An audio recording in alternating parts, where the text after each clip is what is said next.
Fala galera que curte jogos de tabuleiro, eu sou o Luciano aqui do Board Game Brasil e vamos para este quadro que eu adoro fazer, gente, que é o quadro dos jogos que estão bombando lá no portal do Board Game Geek. Para quem não conhece, é um portal internacional de jogos de tabuleiro, talvez o maior do mundo, onde eles fazem todos os dias, eles fazem uma lista de quais são os jogos que mais estão sendo procurados, buscados, acessados dentro da plataforma.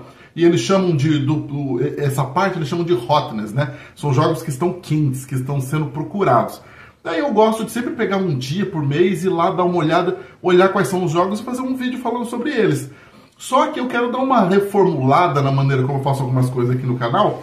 E para esse quadro, eu acho que vai ser muito benéfico a gente fazer olhando no computador, para eu poder mostrar os jogos, como muitas vezes tem jogos que só vão sair daqui a um ano e tal, ou que saíram, mas não chegaram no Brasil. É legal ir na página, porque a gente pode entender melhor o jogo, né? Explica um pouquinho, abre uma imagem, dá uma olhada. Então a gente vai fazer isso hoje aqui no computador, tá bom? E aqui, obviamente, eu já deixei marotamente escondido a parte de cima da lista. A gente vai começar aqui pelo Harmonies. Obviamente, eu deixei as abas abertas aqui, gente. Então, assim, se vocês quiserem pescar o que vem pela frente, já está escrito aqui em cima. Mas, de qualquer maneira, a gente ainda vai conversar e vamos olhar cada um deles, tá bom? Então, o número 10 aqui é o Harmonies. O Harmonies é um jogo do ano passado, né? Então, apesar dele ser do ano passado, ele ainda está aqui na lista dos jogos que estão bombando, o que é uma coisa bem interessante, né? Mas o Harmonies tem feito muito sucesso mesmo. Então, eu não me surpreende de ver ele estar aqui nessa lista até agora. E por que o Harmonies passa a ser tão interessante, né? O Harmonies, ele é um jogo que tem uma jogabilidade que atraiu muitas pessoas. Por quê? Porque ele é um jogo fácil de explicar, mas ao mesmo tempo ele tem uma jogabilidade que ela é um pouco, né, ela é um pouco desafiadora, assim, ela te desafia quando você está jogando. Porque como é que funciona? O jogo, ele tem aqui esse espaço que é o mercado desses tokens redondos, tá vendo? E você sempre compra 3 de algum desses espaços que estejam disponíveis. Por exemplo, esses 3 aqui estão disponíveis para você comprar. E quando você vai comprando esses tokens, você vai montando aqui, ó, o seu ambiente, o seu ecossistema, o seu habitat. E você vê que tem coisas diferentes. Você pode fazer um rio, você pode fazer uma árvore, um prédio, tá vendo? Um pasto. Cada cor representa um tipo diferente de ecossistema que você pode colocar aqui. E, além de tudo, ele permite você fazer coisas com níveis, tá vendo? Colocar alguns tokens em cima dos outros, e aí você faz níveis diferentes. E aí, essa construção que você vai montando, ela vai correspondendo a padrões que estão nessas cartas de animais aqui, tá vendo? As cartas de animais, elas vão dizer para você, olha só, aqui tem a carta do falcão, tá vendo? Ou a carta da arara. Ih, droga, saiu. Ah, não, mas é aqui que eu queria ir. Aqui, por exemplo, tem a carta da joaninha, tá vendo? Que precisa ter um verde e um amarelo sem precisar de um nível maior. Já essa carta de cá, que parece que é um ratinho, você tem que ter 2 amarelos e um vermelho de nível 2 empilhado. E ela mostra sempre aonde você vai colocar o quadrado amarelo que representa o animal quando você monta esse padrão. Então aqui no ecossistema, esse padrão foi montado algumas vezes. Por exemplo, aqui, ó, tá vendo? Aqui montou o padrão desse ratinho. Então um desses quadradinhos veio para cá e representa que cumpriu com esse padrão. O padrão da joaninha, por exemplo, ele tem aqui, tem 2, um de cada lado. Então, ele aproveitou e fez uma harmonia aqui, ó. Ele fez desse lado e desse lado de lá. Então, o jogo ele é tudo baseado nisso. É você tentar se aproveitar das peças que você vai colocando para poder pegar animais que tenham sinergia. E aí você consegue colocar mais tokens de animal em espaços relativamente menores, sabe? Esse é o grande desafio do Harmonies, na verdade. Porque só você jogar aleatoriamente, montar qualquer coisa e colocar umas pecinhas, não é difícil de fazer. Mas para você conseguir fazer uma pontuação boa, você precisa ter harmonia. Você vê que aqui, ó, a pessoa conseguiu usar todos esses espaços, todos têm quadradinhos. Isso é muito difícil fazer. Então, mas isso tudo que eu tô falando num jogo de meia hora. Isso aqui é impressionante, assim, que faz com que as pessoas acabem gostando do Harmony, sabe? Se você olha aqui nas estatísticas dele, ele é um jogo de meia hora e 45 minutos. Então, ele une a estratégia, ele une o grau de dificuldade que você tem embutido no próprio jogo com ser um jogo rápido. Isso ajuda demais as pessoas a fazerem o jogo ver mais mesa, sabe? Então, o Harmonist segue na lista dos mais procurados, mesmo depois desse tempo todo, né, dele já ter sido lançado há mais de um ano. Em nono lugar, tem um jogo chamado Slay the Spire. O Slay the Spire, ele é um jogo baseado num videogame de mesmo nome, né? Só que o jogo de tabuleiro, ele ficou muito parecido com o jogo de videogame. E aí as pessoas que já gostavam do jogo de videogame passaram a gostar bastante desse jogo. E pessoas que não necessariamente já tenham jogado o jogo de videogame começaram a jogar o Slay the Spire e gostaram também da premissa do jogo.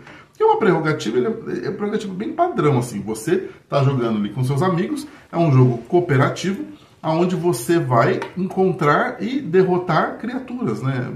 Monstros.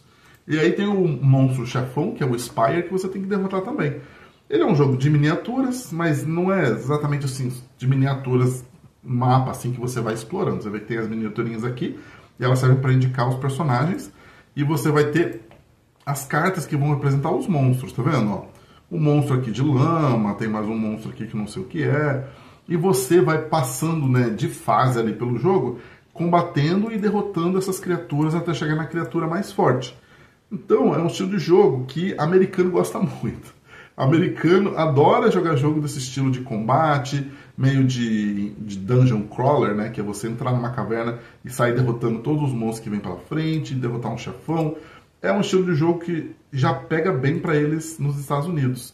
E aí esse, como ele vem de uma franquia que deu muito certo do videogame, as pessoas acabaram gostando muito.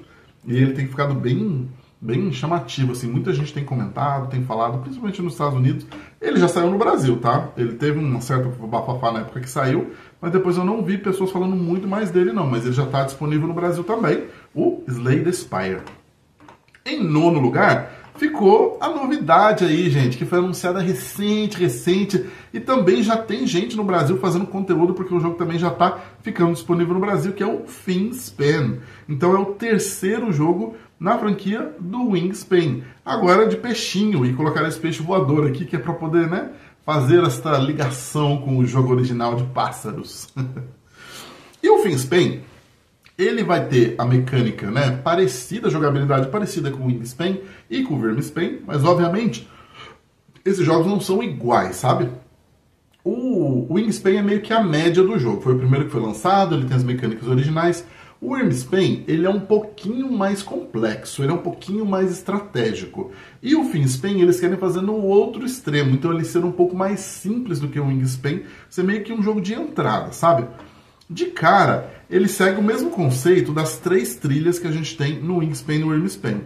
Só que no Wingspan são 3 territórios, no Vermisspan são as 3 cavernas que você está explorando para achar dragões, e aqui, de cara, eles já rodam o tabuleiro. Então a gente tem, na verdade, 3 trilhas que vão para as profundezas do oceano, sabe? E é onde a gente vai posicionar e meio que, né, pesquisar as diferentes espécies de peixe que podem viver em cada uma dessas profundidades. Já é uma ideia bem legal que eu achei de cara, que ele pega uma mecânica que já está famosa ali na franquia, mas dá uma mudada, dá uma invertida. Você vê que não precisa necessariamente os peixes estarem na sequência, desde que eles estejam ali na profundidade onde eles vivem. E uma coisa legal também é que trocou os ovinhos que a gente tinha pelos peixinhos filhotinhos. E a ideia é que você vai montando pequenos cardumes desses peixinhos que vai te ajudar naquela espécie de peixe. Então assim, achei que foi uma sacada legal, gente, pra falar a verdade. Achei que foi uma sacada inteligente. Você vê aqui que tem um tabuleiro com os peixes que são mais abissais, ó, vão aparecendo lá no fundo. E eu achei que foi uma coisa inteligente. Eu não sou tão apegado assim a ficar comprando um jogo de série. Geralmente eu gosto do original e os outros da série eu acabo vendo pouco. Mas é verdade que, às vezes para pessoas que estão chegando no hobby e tal, esse tipo de coisa acaba funcionando. Você dá uma revigorada numa franquia famosa. Então eu acho que o Wingspan tem uma chance de fazer um sucesso legal. Mas nós vamos descobrir com o tempo, né, gente? Mas de qualquer maneira, aqui em oitavo estava o Wingspan. Em sétimo lugar, um jogo que eu não tinha ouvido falar ainda, chamado de Nova Era. E o jogo do Nova Era, ele é um jogo interessante, gente, na premissa dele, que é o seguinte. Vou até dar uma pescada aqui, mas de qualquer maneira, a gente está fazendo o de sempre, né? Que é construir uma civilização. E a gente vai construir essa civilização usando tecnologias, expansões de território, todas essas coisas que a gente sempre faz quando a gente está construindo uma civilização. E a ideia do jogo é você construir uma civilização que seja melhor do que os seus adversários, né?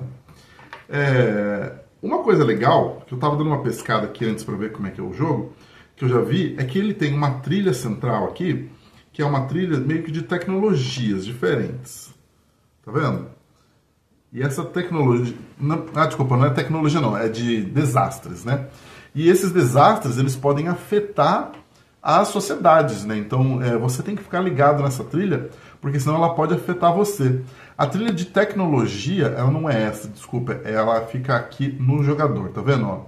Onde ele vai colocando aqui as questões de bem-estar, militar, econômica, conhecimento, e aqui ele vai montar as trilhas que vai desenvolver cada uma dessas tecnologias, não é tecnologia, né? Cada uma dessas áreas que ele pode ter aqui do tabuleiro dele.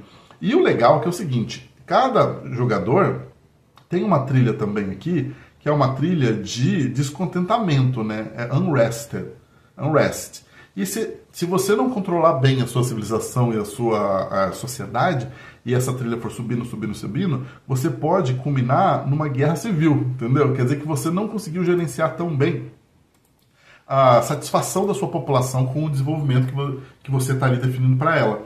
E aí você pode acabar com uma sociedade tão insatisfeita que você vai ter uma guerra civil. Eu achei legal. Não vi muita coisa que diferenciasse ele de outros jogos de civilização ao ponto de ser memorável ou marcante, assim, sabe? Então, fica aí o questionamento. Será que vai ser ou será que não vai, né? De qualquer maneira, é feito pela Semon, que é uma empresa famosa, então tem um pedigree bom. Mas vamos ver, vai ser lançado esse ano e aí a gente vai poder descobrir se ele vai ser um jogo memorável ou se vai ser um jogo esquecível, né? Vamos descobrir com o tempo. Agora, em sexto lugar, é um que já apareceu bastante aqui nessa lista e desde que foi lançado ele segue sendo muito procurado, segue sendo muito famoso, que é o Arx, que é o novo jogo do Colo Verle, que é o autor do Root. Então, basicamente, ele fez um novo jogo que não tem tanto a ver com o Root, né? Mas você vê que tem uma arte parecida, mas agora na temática espacial. E a ideia do Arx, né, é uma ideia ali de controle da área espacial. Você tem aqui um mapa do espaço com vários quadrantes diferentes e é onde você pode mandar suas naves para você poder explorar, expandir, né, para você poder também tretar com seus coleguinhas nessas regiões diferentes aqui do espaço. E tem uma particularidade muito interessante desse jogo que eu quero mostrar aqui para vocês, que tem uma imagem que deixa bem evidente, que é o seguinte: a maneira que você escolhe, determina as ações que você vai fazer, então escolhe a ação e a força daquela ação que você vai realizar, é baseado aqui, ó, numa partidinha de vaza, num trick-taking. Então você joga essa partida de vaza aqui com os outros jogadores, tá vendo a mão aqui 2, 4, 5? E aí as cartas que vão ganhando, ou mesmo as cartas que você vai jogando, elas vão determinar a força e a ação que você vai fazer. E aí você vai aqui no tabuleiro e realiza as ações que foram determinadas. Uma ideia interessante, né? Combinar uma mecânica que não é tão comum de ser combinado num jogo maior. E, obviamente, com o pedigree bom do autor, o pedigree bom da editora, e uma arte bem bonita, né? Que é uma arte que já é bem famosa para essa editora. Então, o Arx ele tem sido muito bem falado, provavelmente um dos melhores jogos do ano passado pela avaliação geral do público que eu vejo por aí. E vai chegar no Brasil logo logo, já foi anunciado pela Meeple, né, que é quem comercializa o Root no Brasil, e eles já anunciaram também que eles vão comercializar o Arx, então logo logo deve estar chegando, para quem está interessado, gosta da franquia ou gosta do autor, vai ser uma oportunidade boa de testar o Arx. Em quarto ou quinto? Quinto lugar, tem um jogo chamado Aridia, The Paths We Dare Tread. É meio que os caminhos que a gente ousa cruzar. Né? Eu gastei todo o meu inglês agora. Mas basicamente, ele é um jogo aberto, né, de mundo aberto, e modo campanha, que tenta buscar ser um RPG de mesa, praticamente. Um RPG de jogo de tabuleiro, ou um jogo de tabuleiro de RPG. Onde você tem diversos personagens que você pode ir assumindo a postura desses personagens ao longo da partida. O jogo ele tem um sistema de recompensa se você fizer o role-playing, né, que é você imitar um personagem, um papel que você está fazendo ali. E pelo que eu entendi aqui do jogo, ele tem uma coisa curiosa, que é os encontros que você vai fazendo com personagens, você pode ir assumindo aqueles personagens e representando ele ao longo do jogo. Você meio que vai pulando de personagem em personagem. Achei uma coisa bem louca, bem diferente. E fora isso, é um jogo de mundo aberto. De novo, americanos adoram um jogo desse estilo. Não me parece ser tão disseminado assim no Brasil. Não vejo as pessoas jogando tanto assim jogo de mundo aberto, igual nos Estados Unidos. As pessoas sempre falam, sempre querem mais, amam jogar jogos assim, onde você tem aventuras diferentes que você pode ativar dependendo dos caminhos que você vai. E aí você fica naquela ansiedade de querer ir por caminhos diferentes para conhecer mais e mais e mais do jogo. Então é o tipo de jogo que dá muito certo aqui.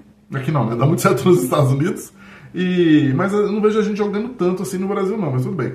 Aqui você vê que tem os heróis, ó, já vai rolar uma treta, né? Tem um cara aqui de machado, tá com a cara, não tá muito feliz, não sei se ele vai brigar com o elfo, mas você vê que é um esquema bem de RPGzão, de aventura e de campanha, né? Então você tem histórias que você pode ir percorrendo, coisas que você vai descobrindo nos baúzinhos que você vai abrindo. O jogo me pareceu, de novo, padrão. Não vi nada de muito diferencial nele no momento. Teria que talvez jogar para poder descobrir se teria alguma coisa muito diferencial ou não. Mas olhando assim só para ele, né, uma primeira vista passando o olho igual eu passei, me pareceu um jogo comum, normal, igual outros que eu já vi por aí. Às vezes ele tem algum aspecto que eu não tenha percebido ainda que diferencia ele do resto. Em quarto lugar está o 7. É mais um jogo que já foi anunciado no Brasil também. Esse jogo vai chegar pela Devir em algum momento desse ano. E o 7 é o Search for Extraterrestrial Intelligence. Então, basicamente, é um jogo onde nós somos institutos de pesquisa. E nós pesquisamos o espaço sideral. A gente quer achar espécies inteligentes que vivem no espaço. Além de explorar outras coisas, planetas, asteroides, esse tipo de coisa. A gente explora fazendo ações de exploração, que é enviar probes, fazer observações, coisas desse tipo. Você vê que tem umas probezinhas aqui que foram enviadas, ou às vezes até pousar no planeta para poder coletar informações de dentro do planeta. Tá vendo aqui uns satélites que foram enviados para Júpiter. Só que tem uma particularidade legal desse jogo, que é o seguinte. Você está buscando achar formas de vida inteligente no espaço. E você pode acabar encontrando. O jogo ele tem esse recurso, essa questão de você realmente encontrar formas de vida inteligente, e essas formas de vida inteligente são assimétricas, então cada partida que você joga, elas podem se comportar de maneira diferente. Faz assim, um jogo que eu interessadíssimo. Vou jogar ele daqui a pouco. Em algum momento, nas próximas semanas, eu vou jogar ele e vou falar mais para você sobre o 7. E é um jogo que desde o lançamento também tem sido muito bem falado e muito bem cotado. Eu acho que também é um que, assim, chegou um pouco tarde no ano 2024, né? Mas com certeza é um dos mais comentados do ano, pelo menos das pessoas que eu sigo e que eu acompanho. Agora vamos para o top 3. Em terceiro lugar está um jogo chamado The Fellowship of the Ring Trick Taking Game. Quando eu estava nos Estados Unidos, eu vi bastante pessoas falando desse jogo. E não só falando, eu vi nas lojas bastante desse jogo disponível. É uma caixinha pequenininha, porque é um jogo somente de cartas, mas ele é um jogo de vaza, de trick-taking, com uma premissa muito curiosa, porque é um jogo cooperativo de cara, e ele funciona como esse cooperativo dele, né? Cada personagem, em cada uma das vazas, assume o papel de um personagem diferente da história ali do Senhor dos Anéis. E você vai fazendo várias vazas que você vai passando pela história do livro como um todo. Essa é uma parte muito curiosa. E, além disso, cada personagem que assume, né, que você assume ali naquela vaza, ele quer objetivos diferentes, assim. Ele declara a vitória se acontecem coisas específicas para ele, sabe? E aí você e seus amigos, né, você tem que balancear as escolhas que você vai fazendo à medida que a vaza vai avançando, porque você precisa garantir que todo mundo vai cumprir com seus objetivos, que todo mundo vai ganhar. Porque aí é só assim que você consegue passar para a próxima fase ali, para a próxima parte da história. Aqui, ó, eu tava dando uma olhadinha assim, mas tá em francês, mas... Por exemplo, o Frodo, a pessoa que tem a carta do anel, ou anel, é sempre o Frodo. Né? Óbvio que quando tem baralho distribui pode mudar de pessoa, mas o Frodo sempre é a pessoa que está com o anel. E o Frodo ganha se ele tiver pelo menos 2 cartas de anel, tá vendo? E cada um dos personagens vão ter maneiras diferentes de pontuar. Eu já achei muito interessante. Não sou um fã extremo de jogos cooperativos de qualquer maneira, mas a verdade é que assim, a premissa desse ficou muito legal, assim, ficou bem curioso o jogo. Eu vi recente um vídeo do Dice Tower falando que esse jogo foi muito jogado no cruzeiro do Dice Tower, né? Então assim, foi bem inesperado para mim saber que já estava nesse nível de aceitação do público. E as pessoas acabam gostando dos jogos das franquiazinhas que elas gostam, né? Então esse aqui com certeza já chegou e já fez bastante sucesso, o Senhor dos Anéis Trick Taking Game. Agora vamos para a medalha de prata, gente. E essa medalha de prata é para fazer algumas pessoas muito felizes. Tipo a Cíntia do Nerdice Board Games, que ama Everdell. E aí foi anunciado aqui um novo jogo da franquia do Everdell. E esse é um jogo standalone, mas pelo que eu entendi, ele também pode ser adicionado ao jogo base. Essa parte eu não tenho certeza absoluta, porque tem pouca informação aqui ainda. Mas ele é um jogo chamado Silver Frost, que ele meio que entra ali no mundo expandido do Everdell, se colocando depois do Spirecrest, tá vendo? Então depois das montanhas de Spirecrest, no sul do Vale do Everdell, tem o Silver Frost, que é uma região de gelo, uma região congelada. Então isso aí já direciona qual que é a mecânica e a ideia temática do jogo. Você tá ali alocando seus trabalhadores para poder gerenciar essa cidade que é uma cidade muito fria. E precisa pensar ali no aquecimento, nos recursos, nas construções, para você poder manter o local funcionando. No fogo, né, que você precisa ter o fogo como recurso para você poder esquentar a vila. Então é uma ideia diferente. Assim, ele pega talvez a mecânica do Everdell e cria um conceito bem diferenciado de gestão ali da cidade no local de gelo. E além de tudo, uma arte maravilhosa, né, gente? Olha que jogo bonito, olha que arte bonita. Eu achei muito legal quando eu vi a primeira vez o Silver Frost, mas você vê que tem tão pouca informação que mesmo aqui no Board Game Geek só tem 3 fotos e as 3 são a capa. Não tem mais nada. Então, até o momento a gente tem que ficar só com a esperança de que vai chegar em algum momento nesse ano e que vai ser muito bom o Everdell Silver Frost. E o que estava em primeiro, o campeão, vai ser polêmico. Já aviso vocês que vai ser polêmico. É um jogo chamado Foxpawn. De cara, essa nota baixíssima aqui para ele é porque essa nota aqui é a média de todo mundo que veio votar. E as pessoas estão derrubando a nota desse jogo. Por quê? Primeiro, porque esse jogo é um jogo onde cada jogador controla um mago que faz parte de uma escola de magia, e cada um dos jogadores é de uma das casas dessa escola de magia. E você e seus adversários meio que estão competindo para ver quem são os melhores magos, né? E quais são as escolas que vão ganhar ao longo do ano. Se isso soa familiar para vocês, é porque é muito familiar mesmo. Esse jogo ele é completamente baseado no universo de Harry Potter, sem ser um jogo de Harry Potter, sabe? E isso é uma das coisas que está deixando as pessoas muito furiosas com esse jogo. É o jogo ser proposto como um jogo Harry Potter, sem ser Harry Potter. Além disso, as pessoas estão dizendo, quase que com certeza, que a arte do jogo é toda feita em inteligência artificial. E, olhando bem aqui, ela tem uma carinha mesmo de inteligência artificial, sabe? Agora, não sei dizer se é verdade ou não. Não sei dizer também se eu acho problemático ou não, né? Eu preferiria que contratasse artistas, né, que já fossem renomados e que já fazem parte do hobby. Preferiria. Mas às vezes pode ser a diferença entre você viabilizar um projeto ou não. Então, assim, não vou julgar 100% essa questão, porque eu não tenho certeza de qual que é o histórico do projeto, mas acho meio paia, né? Acho que seria mais legal usar um artista mesmo que pintasse. Mas, de qualquer maneira, a ideia do jogo é toda essa. Você tem que aprender magia, executar feitiços e fazer coisas que vão beneficiar a sua casa para que você possa aumentar a pontuação da sua casa da escola de magia. 100% baseado em Harry Potter, 100% Harry Potter aqui esse jogo, só não chama Harry Potter. E é por isso que as pessoas estão odiando e derrubando a nota do pobre coitado do Foxpawn. Então é isso, gente. Essa foi a lista aqui dos 10 jogos hotness bombando, trending aqui no Board Game Geek. No dia de hoje, que é o dia 19 de janeiro, Não sei que dia que você está vendo, porque eu não fiz o planejamento ainda de quando esse vídeo vai para o canal, mas com certeza não é hoje. Com certeza daqui a uns dias. Mas aí quando você ver, você vai saber qual foi o dia que levantou essa lista aqui que a gente estava acompanhando junto, tá bom?